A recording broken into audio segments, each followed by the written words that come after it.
차가운 겨울비가 부산의 해운대 거리를 적시고 있었다. 윤서연은 호텔 클라르의 32층 스위트룸 창가에 서서 유리창을 타고 흘러내리는 빗방울을 바라보았다. 어둠 속에서 번쩍이는 넌사인과 바닷바람에 흩날리는 우산들, 그리고 바삐 오가는 사람들의 모습이 어딘가 이질적으로 느껴졌다. 한국을 떠난 지 20해, 한때 부산 출신으로 세계적인 패션하우스 메종 클라르, 마이송 클라르를 일군 그녀였지만 오늘 밤만큼은 고향이 낯설게 느껴졌다. 파리에서 열린 회고전이 성황리에 끝나고 잠시 귀국한 그녀는 창밖을 보며 오래된 감정을 되새겼다. 도시의 공기엔 여전히 바다 내음이 섞여 있었고 빗속의 불빛들은 예전보다 더 화려했다. 그녀는 거울 앞에 서서 검은 코트를 여며 입었다. 오늘 저녁은 해외 에디터들과의 식사 자리가 예정되어 있었지만 문득 마음이 움직였다. 오늘만큼은 그냥 걷고 싶어. 서연은 우산을 챙겨 들고 홀로 호텔을 나섰다.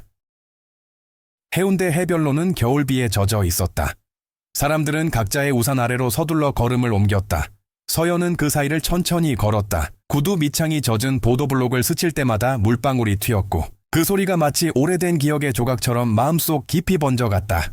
비 내리는 소리, 멀리서 들려오는 거리 버스킹의 기타 선율, 그리고 어딘가 익숙한 바다 냄새. 그녀는 잠시 걸음을 멈추었다. 그때였다. 작은 그림자가 골목 어귀에 웅크리고 있는 것이 눈에 들어왔다. 대략 10살 남짓 되어 보이는 소년이었다. 누군가의 처마 밑에 앉아 젖은 신발을 털고 있었고 손에는 낡은 가방 하나가 들려 있었다. 서연은 잠시 망설이다가 다가갔다. 괜찮니? 비 피하는 거야. 소녀는 놀란 듯 얼굴을 들었다. 젖은 앞머리 사이로 드러난 눈빛은 어둡고 조심스러웠다. 아, 네. 버스비가 없어서요. 혹시 동전 좀. 서연은 순간 무언가 낯익은 감정을 느꼈다. 이 어린 얼굴, 말투, 그리고 손목에 반짝이는 은빛 팔찌. 그녀의 시선이 그 팔찌에 닿는 순간 숨이 멎었다. 그건 그녀가 20해 전 딸 유나린에게 생일 선물로 주었던 팔찌와 똑같은 디자인이었다. 그 팔찌, 어디서 났니? 서연의 목소리가 떨렸다. 소녀는 팔찌를 만지작거리며 대답했다. 엄마가 주셨어요. 5살 때요? 엄마가 제일 아끼던 거라서요. 그래? 그렇구나. 서연은 천천히 숨을 고르며 물었다. 엄마 이름이 뭐니? 윤하린이요. 그 이름이 공기 속에 울리자 서연의 가슴이 세차게 요동쳤다. 잊었다고 생각했던 이름, 그러나 한 번도 잊은 적 없던 이름이었다. 눈가가 뜨거워졌다. 하린, 20해 전 자신이 끝내 용서하지 못했던 딸. 가난한 음악가와의 결혼을 반대하며 쫓아낸 그 순간 이후 그녀는 단 한 번도 연락을 받지 못했다. 지금은 너 혼자니? 아니요. 아빠랑 살아요. 아빠는 음악학원에서 피아노 가르치세요. 서연은 잠시 말을 잃었다. 딸이 그렇게 사랑하던 피아노. 그녀는 조용히 우산을 펴며 말했다. 이 비 그치면 버스 끊기겠다. 나랑 같이 따뜻한 데로 가자. 뭐라도 먹자꾸나. 소녀는 잠시 망설이다가 고개를 끄덕였다. 서연은 소년의 손을 잡았다. 그 손은 차갑고 떨리고 있었다. 비바람이 부는 골목을 벗어나며 서연은 자신이 아주 오랜 시간 닫아두었던 문이 열리고 있음을 느꼈다. 근처 카페에 들어서자 창문 너머로 바다 안개가 스며들었다. 소녀는 따뜻한 수프를 허겁지겁 먹었다. 서연은 그 모습을 바라보며 손가락 사이로 미세하게 떨리는 감정을 느꼈다. 이 아이가 하린의 아들이라면. 그 생각이 머릿속에서 떠나지 않았다. 소년이 식사를 마치자 서연은 물었다. 이름이 뭐라고 했지? 강도윤이요. 그래, 도윤아. 내 아버지는 지금 어디 계시니? 오늘 늦어요. 피아노 레슨이 많대요. 서연은 고개를 끄덕이며 카운터 쪽을 바라보았다. 커피잔에 비친 자신의 얼굴이 낯설었다. 몇 분 뒤 그녀는 결심한 듯 조용히 말했다. 도윤아, 혹시 할머니라는 말을 들어본 적 있니? 소녀는 고개를 저었다. 아빠가 그러셨어요. 할머니는 아주 먼 곳에 있다고. 그래? 서연의 목소리가 낮게 흘러내렸다. 이제 가까운 곳에 있단다. 그녀는 가방에서 작은 손수건을 꺼내 도윤의 젖은 머리카락을 닦아주었다. 소녀는 그 손길에 잠시 멈칫했지만 곧 미소를 지었다. 그 미소는 하린이 어릴 적 웃던 그 모습과 똑같았다. 서연의 눈가에 다시금 눈물이 맺혔다. 밖에서는 여전히 비가 내리고 있었다. 유리창을 타고 흐르는 빗줄기가 거리의 불빛을 흐릿하게 만들었다. 하지만 그 안쪽에서 윤서연은 20해 만에 처음으로 따뜻한 울림을 느끼고 있었다. 그녀의 손끝에서 전해지는 아이의 천, 잊고 지냈던 가족의 온기. 밤이 깊어가자 그녀는 자리에서 일어났다. 도윤아, 오늘은 내가 너를 집까지 데려다 줄게. 소녀는 놀란 듯 눈을 크게 떴다. 괜찮아요. 혼자 갈 수 있어요. 비가 이렇게 오는데. 혼자는 안 돼. 서연은 단호했다. 두 사람은 함께 카페를 나섰다. 거리는 여전히 젖어 있었고 바람엔 짠 냄새가 섞여 있었다. 하얀 가로등 불빛이 그들의 그림자를 길게 느렸다. 서연은 잠시 하늘을 올려다보았다. 할인이 이 모습을 보고 있다면 과연 무슨 말을 할까? 할인아, 네 아이를 만났어. 이젠 정말로 늦지 않게 잡을게. 그녀의 마음속에서 잊고 지냈던 음악이 다시 흘러나오기 시작했다. 피아노의 첫 음처럼 아주 조용히 그러나 분명하게. 서연과 도윤이 함께 걸을 때 바다는 이미 안개에 덮여 있었다. 비는 잦아들었지만 공기에는 여전히 습기와 소금기가 섞여 있었다. 아이의 발소리가 조심스럽게 뒤를 따랐다. 도윤아, 집이 멀어 아뇨. 저기 저쪽 언덕 끝이에요. 버스 2 정거장쯤. 서연은 고개를 끄덕였다. 그녀는 아이를 따라 오래된 골목으로 들어섰다. 어두운 담벼락, 낡은 간판들, 그리고 물에 젖은 포스터들이 바람에 흔들렸다. 이 도시의 한켠은 여전히 가난했고 누군가의 삶은 그 속에서 버티고 있었다. 서연은 자신의 힐굽이 미끄러지는 걸 느끼며 조용히 생각했다. 이 길을 할인도 걸었을까? 도윤이 가리킨 아파트는 오래된 저층 빌라였다. 2층 창문에 희미한 불빛이 비쳤다. 여기에요. 서연은 잠시 머뭇거렸다. 아빠는 몇 시쯤 오시니 거의 다 끝났을 거예요. 아마 곧 오실 거예요.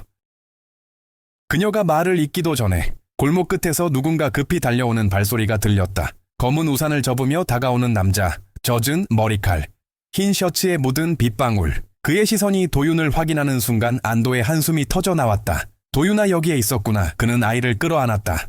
서연은 그 모습을 가만히 바라봤다.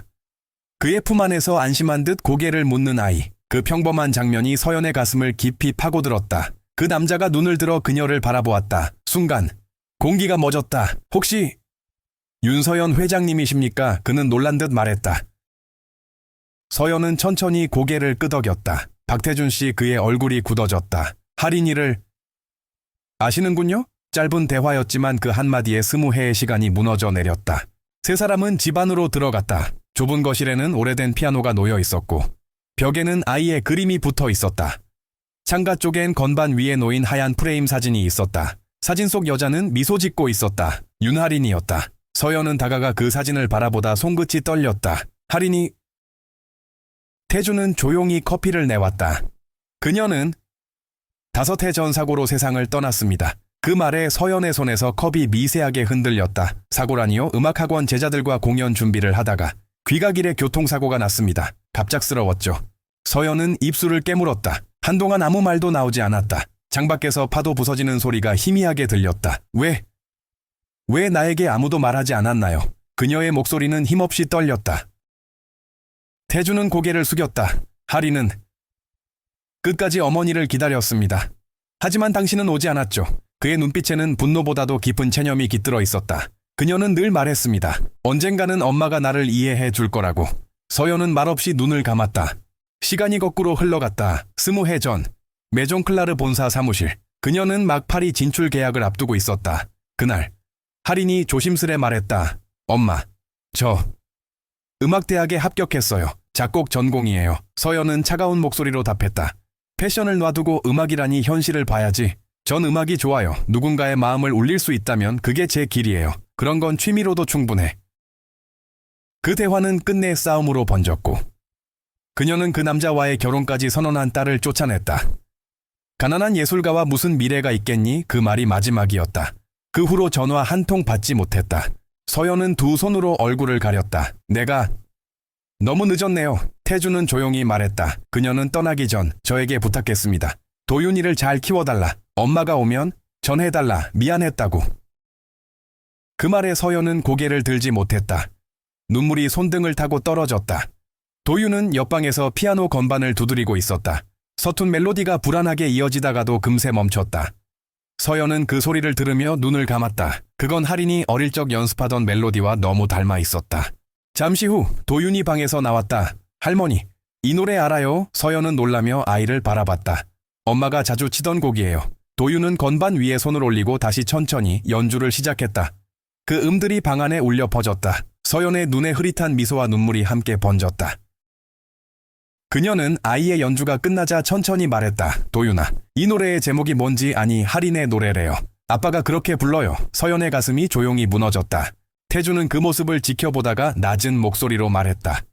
회장님, 이제라도 만나게 되어 다행이라고 생각합니다. 하지만 그녀가 떠난 자리를 다시 채우는 건 쉽지 않을 겁니다. 서연은 고개를 끄덕였다. 알아요.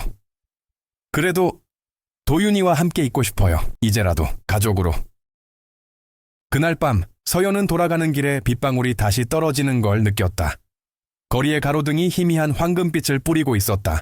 그녀는 걸음을 멈추고 하늘을 올려다보았다. 하리나, 이제라도 용서해 주겠니? 그녀의 눈에서 떨어진 눈물이 빗물에 섞여 사라졌다.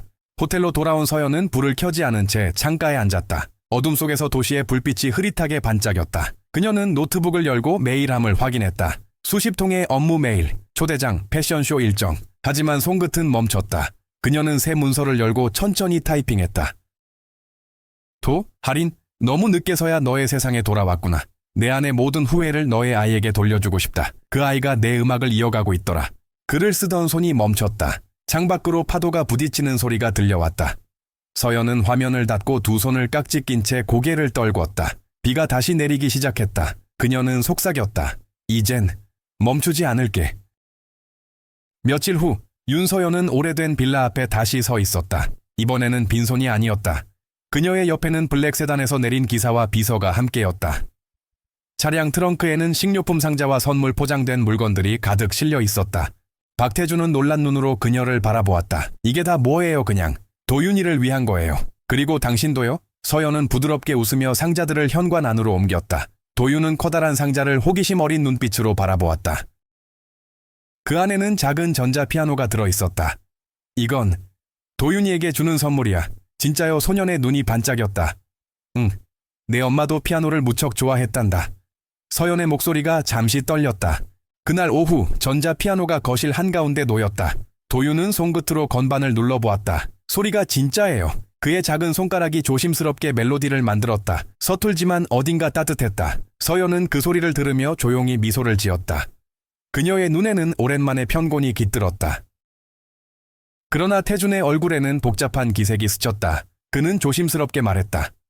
회장님, 이런 호의는 감사하지만 저희 형편에 맞지 않습니다. 그건 걱정하지 마세요. 도윤의 재능을 키워주는 일이라면 제가 해야 할 일입니다. 그 아이는 제 아들이기도 합니다. 태준의 목소리에 미묘한 단호함이 섞였다. 서연은 잠시 말없이 그를 바라보다가 고개를 끄덕였다. 맞아요. 그렇기에 우리가 함께 해야 한다고 생각했어요. 그녀는 잠시 말을 멈추고 창가를 바라보았다. 우리 셋이 함께 사는 건 어떨까요? 태준은 놀란 표정으로 그녀를 바라보았다. 같이 산다고요? 도윤의 미래를 위해서예요. 제가 사는 곳엔 음악 연습실도 있고 아이가 공부하기에도 좋아요. 하지만 저는 당신도 함께 오세요. 피아노 선생으로 일할 공간을 마련해 드릴게요. 태준은 한동안 아무 말도 하지 못했다. 그녀의 제안은 갑작스러웠고 어쩐지 위험해 보이기도 했다. 그러나 그의 눈길이 도윤에게 닿자 마음이 흔들렸다. 아이는 이미 서연의 말에 눈을 반짝이고 있었다. 정말요? 할머니 집에 가면 피아노도 있어요. 물론이지. 서연은 부드럽게 웃었다.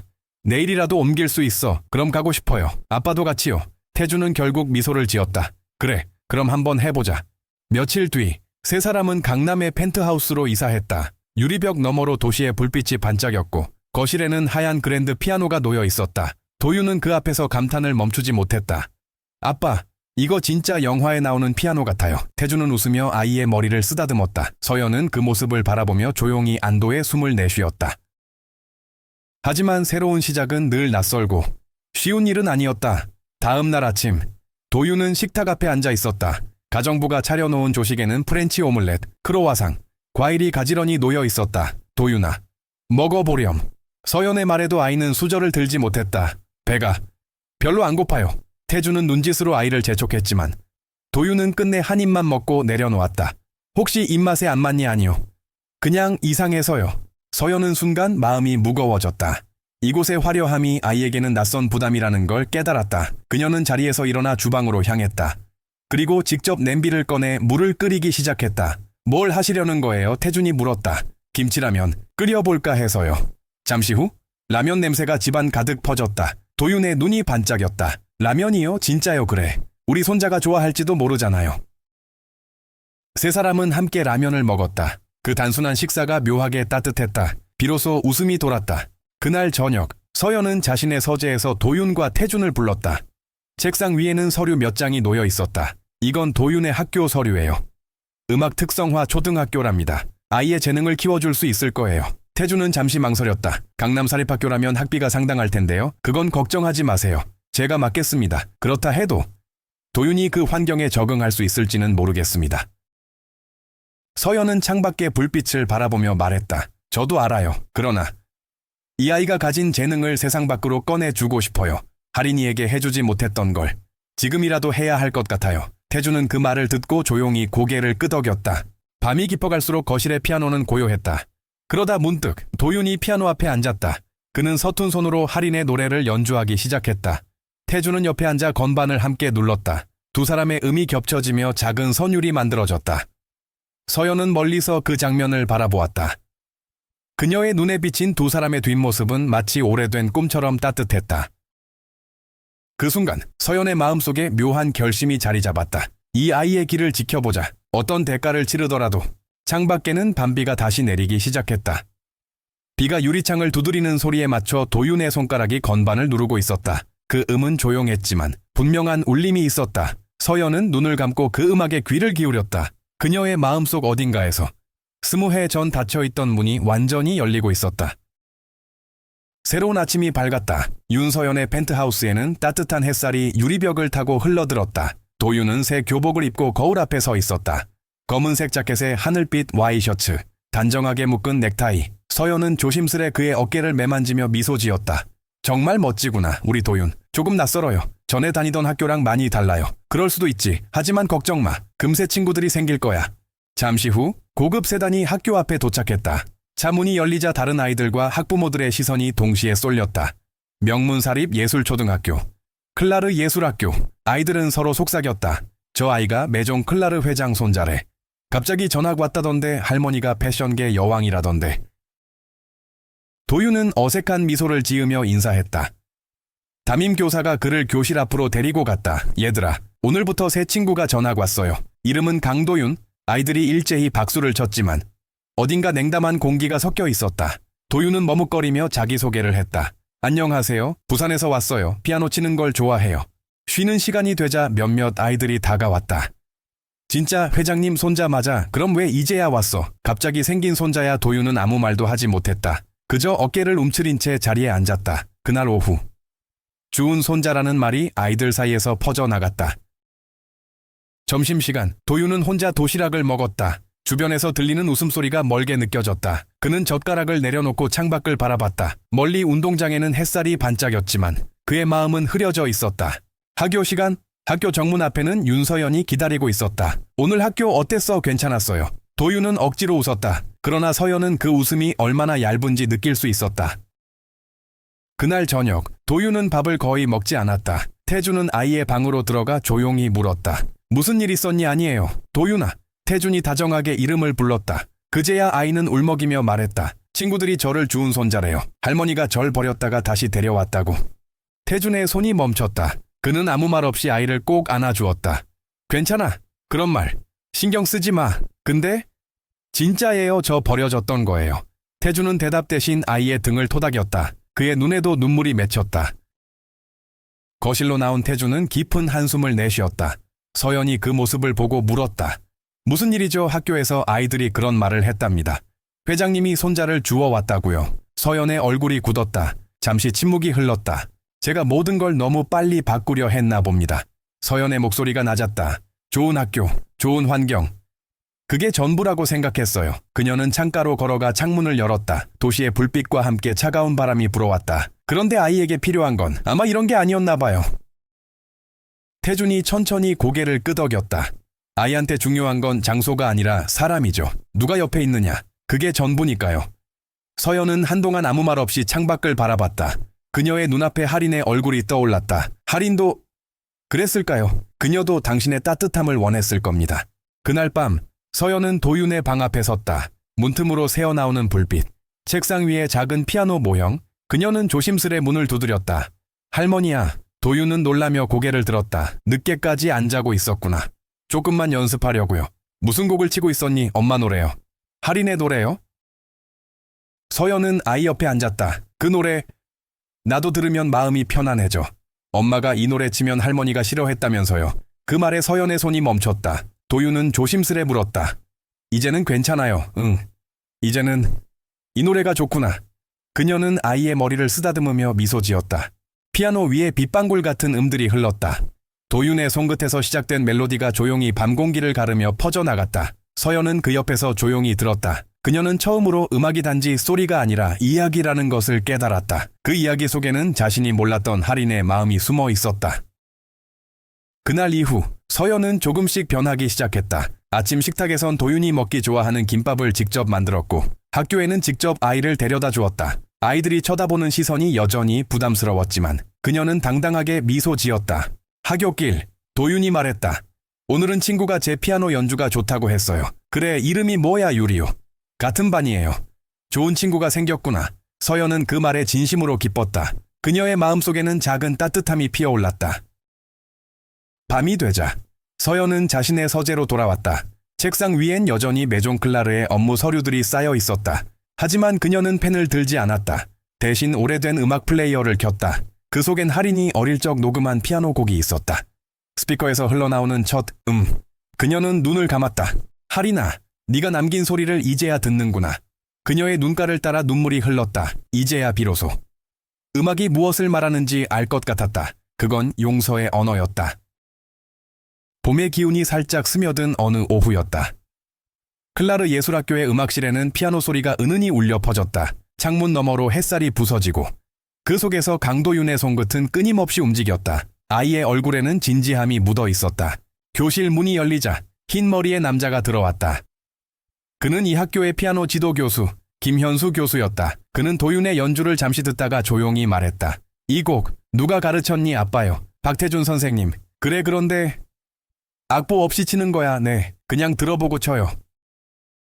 김 교수의 눈빛이 순간 빛났다. 즉흥 연주에 이렇게 감정을 담는 아이는 드물어요. 그는 노트를 꺼내며 말했다. 전국 청소년 피아노 콩쿠르가 2달 뒤에 열립니다. 출전해 볼 생각 있니? 도윤은 놀란 듯 눈을 크게 떴다. 제가요? 정말 나가도 돼요. 물론이지. 내 안에는 음악이 살아있어. 그날 저녁 도윤은 설레는 마음으로 집에 돌아왔다. 서연과 태준이 거실에 앉아 이야기를 나누고 있었다. 할머니 교수님이 저보고 콩쿠르 나가보래요. 정말 서연의 얼굴에 미소가 번졌다. 네, 2달 뒤에요. 제가 잘할 수 있을까요? 태준이 다정하게 말했다. 네가 좋아서 하는 일이라면 이미 반은 성공이야. 서연은 도윤의 머리를 쓰다듬으며 말했다. 할머니가 다 도와줄게. 필요한 건 뭐든 말하렴. 그녀의 눈빛엔 자부심과 설렘이 동시에 깃들어 있었다. 하지만 그 순간 휴대전화가 울렸다. 파리 본사 일정 확인 요청, 패션 위크 확정. 서연의 눈이 잠시 흔들렸다. 그녀는 휴대폰 화면을 내려다보았다. 날짜는 6월 18일. 그 옆에는 붉은색으로 표시된 일정이 있었다. 메종 클라르 30주년 컬렉션 런칭쇼. 그리고 도윤의 콩쿠르 일정도 똑같은 날이었다. 그녀는 미간을 찌푸렸다. 어떡하죠? 태준이 물었다. 무슨 일이라도 그날 회사에 가장 중요한 쇼가 있어요. 잠시 정적이 흘렀다. 태준은 잠시 생각에 잠겼다. 혹시 조정할 수는 없나요? 어렵겠죠. 해외 바이어들과 언론이 다 그날 모여요. 그럼 도윤이 콩쿠르는? 그건 내가 어떻게든 맞춰볼게. 서연은 단호하게 말했다. 그러나 그 말 뒤로 조용한 불안이 따라왔다. 며칠 뒤 도윤은 본격적인 콩쿠르 준비에 들어갔다. 학교 수업이 끝나면 김 교수의 레슨을 받았고 저녁에는 태준과 함께 피아노실에서 연습했다. 서연은 매일 그 모습을 지켜보며 조용히 미소를 지었다. 그녀의 하루는 회사와 가족 사이를 오가는 일로 가득 찼다. 어느 날 그녀는 회사 회의실에서 임원들과 마주 앉아 있었다. 이번 컬렉션의 주제는 Rebirth, 부활입니다. 부사장 김태우가 말했다. 회장님께서 직접 무대 인사와 디자인 설명을 하셔야 합니다. 서연은 고개를 끄덕였지만 마음은 다른 곳에 있었다. 도윤의 피아노 소리, 그리고 그 작은 손의 떨림이 자꾸 떠올랐다. 회의가 끝나고 서연은 창가에 서서 바깥을 내다보았다. 도시에 불빛들이 번져 있었다. 내가 정말 2가지를 다 잡을 수 있을까? 그녀는 속삭였다. 그 순간 문이 두드려졌다. 태준이었다. 회의 중이라 들기 망설였지만 잠시 괜찮으세요? 들어오세요. 도윤이 연습을 봤습니다. 정말 놀라워요. 음악을 이해하는 감각이 남다릅니다. 서연의 눈빛이 부드러워졌다. 할인의 피가 흐르고 있나 봐요. 그렇겠죠. 하지만 아이가 너무 무리하고 있습니다. 무리요 학교에서 적응도 완전히 못했는데 레슨과 연습으로 하루 종일 피아노 앞에 앉아 있습니다. 그럼 어떻게 해야 하죠? 태주는 잠시 망설였다가 말했다. 콩쿠르 전까지만 홈스쿨링을 하는 게 어떨까요? 가정교사를 두고 일반 과목은 집에서 배우고 남는 시간은 연습에 집중하게요. 서연은 생각에 잠겼다. 좋아요. 그게 도윤에게 더 나을지도 모르겠네요. 그녀는 결심하듯 고개를 끄덕였다. 그날 저녁 세 사람은 거실에 모였다. 서연이 부드럽게 말했다. 도윤아, 콩쿠르 준비를 위해 잠시 학교를 쉬자꾸나. 집에서 공부하고 연습에 집중하자. 정말요? 그래. 대신 할머니와 아빠가 늘 곁에 있을 거야. 좋아요. 그럼 더 열심히 할게요. 그날 밤 서연은 피아노 옆에 앉아 도윤의 연습을 지켜보았다. 작은 손가락이 건반 위를 춤추듯 움직였고 그 선율은 어느새 할인의 목소리를 닮아 있었다. 태주는 옆에서 리듬을 맞추며 아이를 도왔다. 세 사람의 호흡은 점점 자연스러워졌다. 하지만 시간이 흐를수록 서연의 일정은 더 빽빽해졌다. 파리 본사에서 전화가 왔고 뉴욕 기자 인터뷰 요청이 이어졌다. 비서가 말했다. 회장님, 런칭쇼 준비가 예상보다 빠듯합니다. 대표님이 직접 감독하셔야 할 것 같습니다. 서연은 잠시 말을 잃었다. 밤이 되자 서재에 불이 꺼지지 않았다.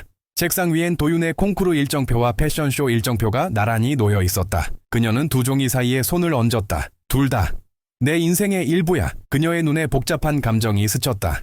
그때 문이 살짝 열리며 도윤이 고개를 내밀었다. 할머니, 아직 안 주무셨어요, 응? 일 좀 정리하고 있었어. 제가 내일 새로운 곡 들려드릴게요. 그래, 기대할게. 근데 할머니? 응, 할머니가 제 연주를 보면 힘이 난대요. 그러니까 꼭 와주세요. 약속이에요. 서연은 그 말에 잠시 멈췄다. 그리고 조용히 미소 지었다. 약속할게. 도윤아, 어떤 일이 있어도 갈 거야. 도윤이 방으로 들어가고 문이 닫히자 서연은 조용히 숨을 내쉬었다. 그녀는 책상 위 사진틀을 바라보았다. 사진 속 할인이 피아노 앞에서 웃고 있었다. 그 웃음이 지금의 도윤과 겹쳐졌다. 할인아, 이번에는 놓치지 않을게. 창밖에는 밤비가 내리고 있었다. 유리창을 타고 흐르는 빗방울이 넌빛을 머금고 반짝였다. 그녀는 손끝으로 창문을 만지며 속삭였다. 이번엔 내 무대가 아니라 너희의 무대야. 6월의 서울은 이른 더위와 함께 바쁘게 흘러가고 있었다. 거리마다 패션위크 현수막이 걸리고 언론에서는 연일 메종 클라르 30주년 컬렉션 기사를 쏟아냈다. 윤서연은 매일 새벽까지 작업실에 남아 있었다. 수십 벌의 드레스, 손으로 직접 그린 스케치, 그리고 모델 동선표까지 그녀의 손끝은 여전히 완벽을 추구했다. 하지만 마음 한켠엔 다른 멜로디가 울리고 있었다. 그것은 도윤의 피아노였다. 그 아이의 손끝에서 흐르던 선율이 서연의 머릿속에서 계속 반복되었다. 회장님, 이번 쇼에는 기자 80명, 해외 바이어 40명이 옵니다. 비서의 보고가 이어졌다. 당일 오전 리허설, 오후 3시 런웨이 시작입니다. 그 말에 서연의 손이 멈췄다. 오후 3시, 그건 바로 도윤의 콩쿠르 시작 시간이었다. 그녀는 책상 위 달력을 바라봤다. 붉은 글씨로 겹쳐진 두 일정이 잔인하게 눈에 들어왔다. 패션쇼, 산공영 PM, 전국 청소년 피아노 콩쿠르, 3원영 PM. 그날 저녁, 서연은 집으로 돌아오자마자 서재 문을 잠갔다. 책상 위에는 할인의 사진이 놓여 있었다. 그녀는 그 사진을 바라보며 속삭였다. 할인아, 이번에도 내가 약속을 어길까봐 두려워. 문득 문이 두드려졌다. 회장님, 잠시 말씀드릴 게 있습니다. 문을 연 사람은 부사장 김태우였다. 정현주 회장이 움직이고 있습니다. 정현주, 네. 당신의 쇼 일정과 겹치는 시간에 바이에른 하우스 특별 컬렉션을 선보인다고 합니다. 서연은 미간을 찌푸렸다. 정현주 20년 전부터 패션계에서 그녀의 가장 집요한 라이벌이었다. 언론은 늘 두 사람을 비교했고 패션의 여왕과 철의 전략가라고 불렀다. 김태우가 말을 이었다. 게다가 몇몇 바이어들이 그쪽으로 이동 중이라는 소문도 있습니다. 그래서요, 회장님께서 직접 무대에 서셔야 합니다. 그날 자리를 비우시면 언론은 틀림없이 퇴조라고 쓸 겁니다. 서연은 아무 말 없이 창밖을 바라봤다. 불빛이 깜빡이고 있었다. 그녀의 눈에는 도윤의 얼굴이 떠올랐다. 그 아이가 웃으며 약속이에요라던 목소리. 그 목소리가 그녀의 마음을 붙잡았다. 태우 씨, 네, 회장님. 당일 오전에 모든 주요 무대와 내 인사말을 끝내도록 일정 조정하세요. 하지만 오후 바이어 미팅은요, 필요 없다. 내가 가야 할 무대는 따로 있어요. 김태우는 놀란 표정으로 그녀를 바라봤다. 회장님, 위험합니다. 정현주가 이 기회를 놓치지 않을 겁니다. 알아요. 그녀의 눈빛이 단호하게 빛났다. 그래도 이번만큼은 약속을 지켜야 해요. 며칠 뒤 회사 안에는 소문이 퍼졌다. 회장이 쇼 중간에 자리를 비운대. 이번엔 정현주가 기회를 잡을 거야. 언론 기자들도 그 이야기를 쇼 기스케기 시작했다.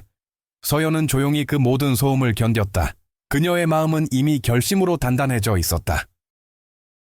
쇼 전날 밤 도윤의 피아노실에서는 하얀 조명이 어린 피아니스트의 얼굴을 비추고 있었다.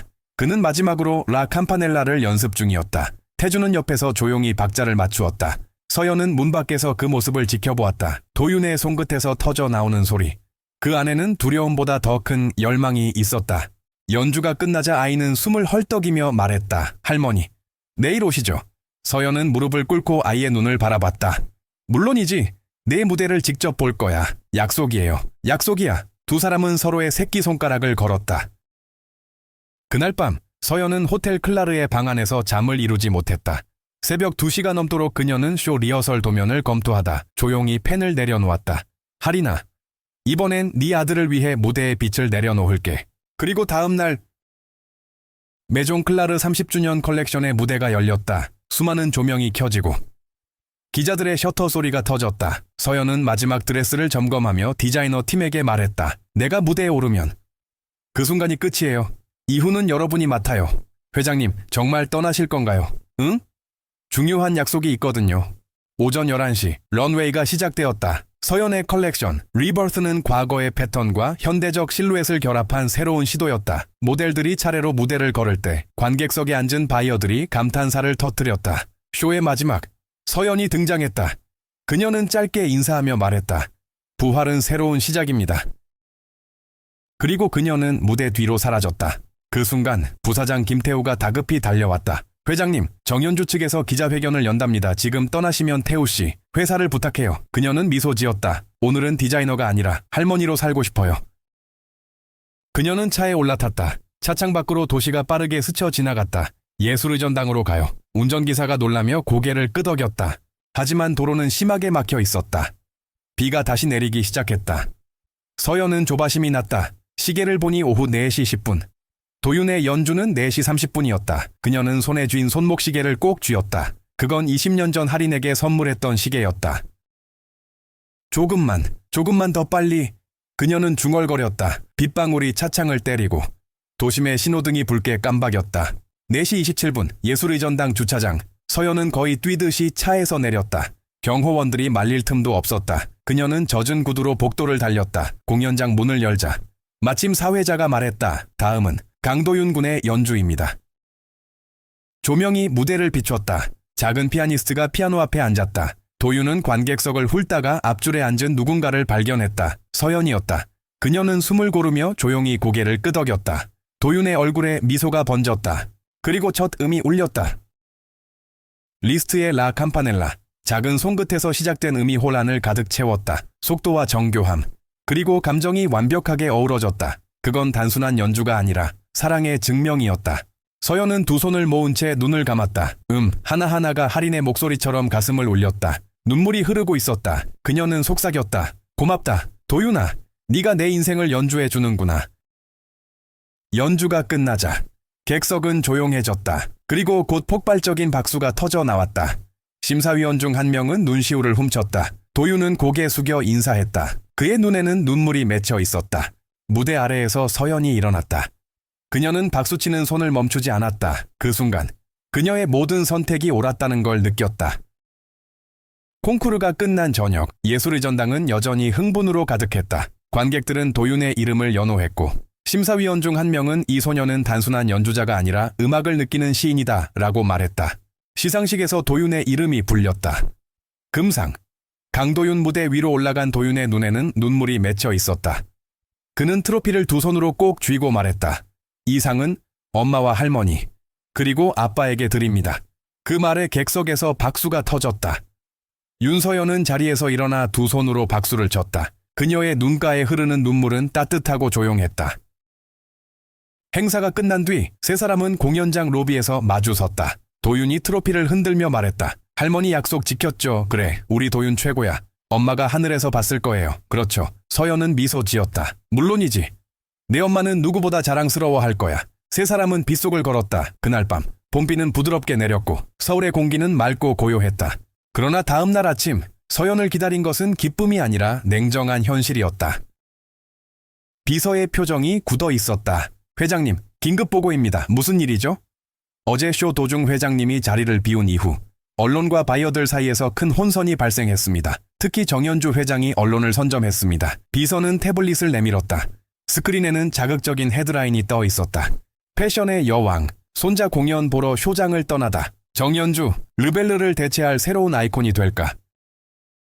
서현은 잠시 말을 잃었다. 주요 바이어 5곳이 계약을 철회했습니다. 그리고 일부 언론은 은퇴설까지 보도 중입니다. 회의실은 무겁게 가라앉았다. 임원들이 술렁였다. 이제 어떻게 하실 겁니까? 정현주 측은 이미 새 컬렉션 홍보 영상을 공개했습니다. 서현은 잠시 눈을 감았다. 그녀의 머릿속에는 여전히 어젯밤 도윤의 연주가 맴돌았다. 그때 느꼈던 울림이 사라지지 않았다. 태우 씨, 네. 회장님, 모든 언론 인터뷰 취소하세요. 네. 대신 새 프로젝트를 준비하죠. 임원들이 놀란 눈으로 그녀를 바라봤다. 이건 단순한 위기가 아니에요. 새로운 시작이에요. 서연의 목소리는 단호했다. 패션만이 아니라 감정을 디자인할 때가 왔어요. 그날 저녁 서연은 집으로 돌아와 거실 피아노 앞에 앉았다. 도윤이 연습을 마치고 숨을 고르고 있었다. 할머니, 오늘 회사에서 힘든 일 있었죠. 서연은 미소를 지었다. 어떻게 알았니? 눈이 조금 슬퍼 보여요. 그럼 네가 할머니 기분을 바꿔줄래? 네. 도윤은 할인의 노래를 연주하기 시작했다. 서연은 그 소리를 들으며 천천히 말을 꺼냈다. 도윤아, 할머니가 새로운 일을 하려고 해. 어떤 일이에요? 패션과 음악을 함께 만드는 거야. 사람들이 입는 옷이 단순히 멋이 아니라 소리를 담을 수 있게 말이야. 옷이 노래를 한다고요. 그래. 감정을 입는 거지. 태준이 조용히 다가와 말했다. 멋진 생각이군요. 하지만 쉽지 않을 겁니다. 그래서 더 해봐야죠. 서연은 눈빛을 반짝였다. 이 프로젝트의 이름은 하모니. 우리 셋의 이름으로 시작할 거예요. 그녀는 곧바로 회사에 하모니 라인을 제안했다. 처음엔 모두가 회의적이었다. 회장님, 지금은 수익 회복이 급선무입니다. 이건 감성 사업이에요. 예술이 아니에요. 하지만 서연은 흔들리지 않았다. 감성이 없는 패션은 껍데기일 뿐이에요. 며칠 뒤 서연은 태준과 도윤을 데리고 회사 프레젠테이션 룸에 섰다. 기자와 바이어들이 모인 자리에서 그녀는 말했다. 이 아이가 제 손자입니다. 그의 음악이 제 옷에 영감을 주었습니다. 패션은 시각의 예술이라면 음악은 영혼의 예술입니다. 이 둘이 만날 때 우리는 새로운 이야기를 입게 될 겁니다. 그리고 무대 위로 도윤이 등장했다. 그는 리버스 컬렉션의 배경음악을 직접 연주했다. 흰 조명이 비추고 모델들이 무대 위를 걸었다. 그들의 옷에는 음표 모양의 자수와 리듬을 형상화한 패턴이 새겨져 있었다. 관객들은 숨을 죽였다. 연주가 끝났을 때 홀안은 깊은 침묵에 잠겼다. 그리고 곧 커다란 박수가 터졌다. 언론은 일제히 제목을 바꿨다. 메종 클라르, 음악과 패션의 경계를 허물다. 윤서연, 다시 무대의 중심으로. 행사가 끝난 뒤 정현주는 무표정한 얼굴로 다가와 말했다. 이런 식으로 돌아올 줄은 몰랐네요. 서연은 미소로 답했다. 세상은 화려함보다 진심을 원하죠. 정현주는 대꾸하지 못하고 자리를 떠났다. 밤이 되자 서연은 테라스에서 도시 불빛을 바라보았다. 도윤이 트로피를 들고 뛰어왔다. 할머니 오늘 멋졌어요. 그래, 음악 덕분이지? 다음엔 더 큰 무대에서 할머니 옷 입은 모델들이 제 연주에 맞춰 걸었으면 좋겠어요. 서연은 웃었다. 그럼 우리 같이 만들어 볼까? 진짜요. 그래. 약속. 태준이 와인을 들고 나왔다. 오늘은 축하해야죠. 우리 세 사람의 첫 무대였잖아요. 서연은 잔을 들며 말했다. 맞아요. 가족으로서의 첫 무대. 셋은 조용히 잔을 부딪혔다. 밤하늘에는 여전히 구름이 흩어져 있었지만 그 속에서 별 하나가 또렷하게 빛나고 있었다. 서연은 하늘을 올려다보며 속삭였다. 하리나, 너의 노래가 우리를 여기까지 데려왔어. 이젠 함께 노래할게. 가을이 깊어가던 어느 저녁이었다. 윤서연의 저택은 오랜만에 분주했다. 정원에는 조명 설치팀이 분주히 움직였고 거실 한가운데에는 새로 들어온 흰색 그랜드 피아노가 놓여 있었다. 오늘은 메종 클라르의 새로운 프로젝트 하모니 컬렉션의 프라이빗 쇼가 열리는 날이었다. 이번 행사는 단 한 번, 그리고 단 한 무대만을 위한 것이었다. 초대받은 사람은 패션계와 음악계의 주요 인사 50명뿐. 서연은 거울 앞에서 마지막으로 옷매무새를 다듬었다. 그녀는 검은 실크 드레스를 입고 있었다. 예전처럼 권위적인 모습은 아니었다. 이제는 부드럽고 따뜻한 빛이 그녀의 얼굴에 감돌았다. 할머니, 준비 다 됐어요? 도윤이 문을 열고 들어왔다. 그는 단정한 수트 차림이었다. 그의 손에는 반짝이는 새 피아노 악보가 들려 있었다. 오늘 연주, 떨리진 않니? 조금요. 하지만 할머니랑 아빠가 있어서 괜찮아요. 서연은 미소를 지으며 그의 어깨를 두드렸다. 이건 단순한 공연이 아니야. 우리 세 사람의 이야기야. 무대가 준비되자 손님들이 하나둘 도착했다. 그들 중에는 서연의 오랜 라이벌 정현주도 있었다. 그녀는 조용히 자리에 앉으며 속삭였다. 이번엔 어떤 옷으로 감동을 줄 건가요? 서연은 부드럽게 대답했다. 이번엔 옷이 아니라 마음으로요. 조명이 꺼지고 피아노 조명이 켜졌다. 무대 중앙에는 도윤이 앉아 있었다. 그의 앞에는 하모니 컬렉션을 입은 모델들이 차례로 설 준비를 하고 있었다. 태준이 음악 디렉터로 무대 옆에 자리했다. 그는 도윤을 바라보며 고개를 끄덕였다. 준비됐지, 네. 첫 음이 울렸다. 도윤의 피아노가 공기 속을 가르며 흐르기 시작했다. 할인의 노래를 재해석한 새로운 선율이었다. 조명이 켜지자 모델들이 걸음을 옮겼다. 서연이 디자인한 의상들은 음악의 흐름에 맞춰 살아 움직였다. 천의 주름은 음표처럼 흔들렸고 빛은 마치 건반 위의 송긋처럼 부드럽게 흘러갔다. 관객석에는 숨소리조차 들리지 않았다. 모두가 그들의 세계에 빠져 있었다. 패션과 음악이 하나의 언어로 이어지는 순간이었다. 서연은 무대 옆에서 그 장면을 바라보았다. 그녀의 눈가가 젖어 있었다. 그건 슬픔이 아니라 완성의 눈물이었다. 연주가 절정에 이르자 도윤은 눈을 감았다. 그의 머릿속에는 엄마의 얼굴이 떠올랐다. 엄마, 들리죠? 이건 당신의 노래예요. 그의 손끝이 마지막 음을 눌렀다. 소리가 사라지고 정적이 흘렀다. 그리고 곧 폭발적인 박수와 환호가 터져 나왔다. 정현주가 자리에서 일어나 천천히 박수를 쳤다. 그녀의 얼굴에는 미묘한 미소가 번졌다. 멋지군요. 윤 회장님, 이번엔 정말 졌네요. 서연은 고개를 숙여 인사했다. 경쟁이 아닌 화음이에요. 오늘은 우리가 같은 음악을 들었잖아요. 행사가 끝난 뒤 서연은 무대 위로 올라갔다. 조명이 그녀를 비추었다.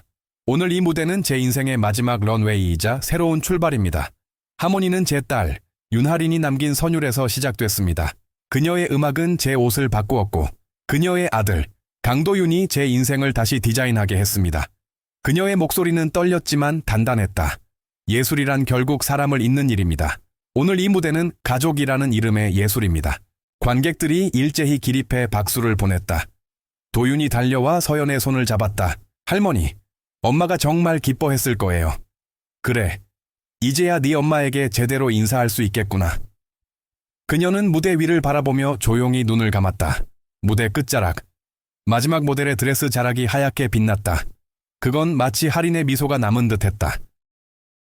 그날 밤, 세 사람은 집 테라스에 나란히 앉았다. 도시의 불빛이 잔잔하게 반짝였고 가을바람이 부드럽게 그들을 감쌌다. 태준이 와인잔을 들었다. 이제 정말 한 가족 같네요. 이미 가족이잖아요. 서연이 웃었다. 할머니, 그럼 다음 하모니 쇼엔 제가 작곡한 곡을 써주세요. 물론이지. 이번엔 내 이름이 첫 번째로 올라갈 거야. 도윤은 눈을 반짝이며 물었다. 그럼 우리 팀 이름을 바꿔도 돼요. 무슨 이름인데? 트리오 할인이요. 엄마 이름을 넣은 거예요. 서연은 순간 말이 막혔다가 미소 지었다. 좋다. 정말 좋은 이름이구나. 잠시 침묵이 흘렀다. 하늘에는 별 하나가 유난히 밝게 빛나고 있었다. 도윤이 하늘을 가리켰다. 엄마다. 서연은 조용히 고개를 끄덕였다. 그래, 오늘은 엄마도 함께했어. 세 사람은 서로의 손을 잡았다. 말은 없었지만 마음이 이어졌다. 그들의 손 사이로 가을바람이 부드럽게 스며들었다. 윤서연은 속으로 말했다. 할인아, 이제 알겠어. 진짜 예술은 사람을 사랑하는 일이란 걸. 그녀는 눈을 감았다. 파도 같은 음악이 멀리서 들려오는 듯했다. 피아노, 바람, 그리고 웃음소리가 하나로 섞였다. 이제 그들의 삶은 하모니였다. 패션이 노래가 되었고 음악이 빛이 되었다. 그리고 그 중심에는 서로를 통해 다시 태어난 가족이 있었다.